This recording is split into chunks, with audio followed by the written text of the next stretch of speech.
දැන් මේ ටික විකුණ ගන්න අපි කන්ටැක්ට් කරන්නේ කවුද? ඔයා තාම රට යන එක ගැන හිතනවද?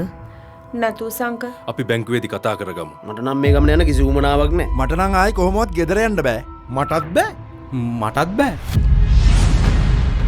ඇත්තටම දැන් අපි මොකද කරන්නේ?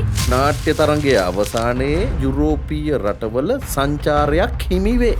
දැන් කාටද බම් පුළුවන් මේ රට යන්න කියලා නාට්‍ය කණ්ඩායමක් හදාගන්න? කවුද අපිට රඟපාන්න උගන්නන්නේ? එකෙක් ඉන්නවා. මිනිහට මේ හැමෝම කරු කරනවා. ඔය රුක්මනී දේවී කාලේ ඉඳලා මිනිහා ෆිල්ම් ඩිරෙක්ටර්. අපෝ එහෙනම් වයසක ලොක්ෙක් වෙන්නේ නැති නේ බං. නෑ. තරුණයි. ලයි මදයි මපෙම් කලා ලයි මදයි මලව් කලා ලයි ඇයි ගියේ වෙම්බෙලා ලයි මම මෙහෙ තනි වෙලා මන්නන් හිතන්නේ අපි ඔක්කොටම එකට ඉන්න තැනක් හම්බෙයි කියලා. කැමරා 20ක් එක සීන් එකක් ෂූට් කරන්න. තම්සෙට පිස්සුද? දැන් මේකේ ඩිරෙක්ටර් මමනේ. මමනේ උඹ නෙමෙයි මම. අධ්‍යක්ෂක මහත්තයා මේ රතු පාට බටන් එක තියෙන්නේ මොකටද? මොන වුණත් ජනාවගේ යාළුවනේ. හැබැයි මට මේ නංගිට බෑ කියන්න බෑ. ඒක නිසා මම ඕකේ වැඩේට. පිස්සුද ඔය තමුසෙට? ලස්සනයි කියලා හිතන් ඉන්නේ. බලනකො ඔය තමුසෙගේ හැටි විතරක්. තමුසෙට කලින් බඩේ නා වයසට වඩා වයස පේනවා. දෙන්නෙතොට දැනගනින් නා කියා. යකෝ මේකේද මිරිස් කුඩු දාන්න හදන්නේ? ඕකේ මිරිස් කුඩු දැම්මොතින් ගිනි නිවන හමුදාවට ලැට් එක ළඟට වෙලා ඉන්නේ. දවසක් මමත් කෙල්ලගෙන් අහගෙන කෑම හැදුවා. එදානේ මං අර කඩෙන් බල්ලට පවා කෑම අරන් ආවේනේ. පොඩි ප්‍රශ්නයක් තියෙනවා. ඇයි උළුවස්ස කොටද? නෑ ඔයාට යන්න පුළුවන්. එයා මට කිව්වේ සිකා ඔයා කතා කරන්න ඕනේ නෑ.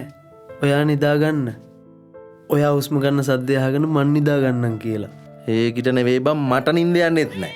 උඹ කොරෝන සද්දෙට. ලෑම් මාස්ටරයක් කටේ දාගෙන බං. මැරිලක් පැයක් ආදරේ වැටුණත් හිනා උනේමු හිනා වෙලා නැගිට්ටුවෙත් බොකේ යාළුවෝ කෙලවෙන බවක් නම් හැඟෙයි ඉල්ලන් කන්න හිතයි පෙරලෙන පිට හොඳයි කියා ඉමු දැන් සමියේ ආනේ මට හික්ම ගෑවුණා ලක්කෙගේ හිලක් මගේ සනා අපිටත් නගිනවා යකා දුකටත් වෙන්නේ අපි හිනා ආනේ මට මොන මොකද කරන්නේ? කෑ ගහන්නකො මොකක් කට්ටිය ඇතුළේ ඉන්නවා.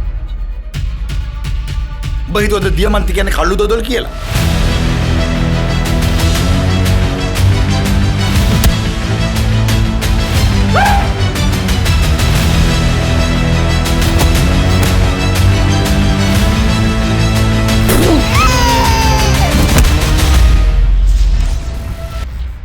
මං කෙල්ලව රැට්ටට බාර දෙනවා බා. ගුත්තිල වගේ. ගුත්තිල නෙවෙයි ගොනෝ ගෑණි දන් දුන්නේ. සොරි මෙයා කවුද මේ මූසිල? ළඟදීම ඔබේ සිනමා ශාලාවේදී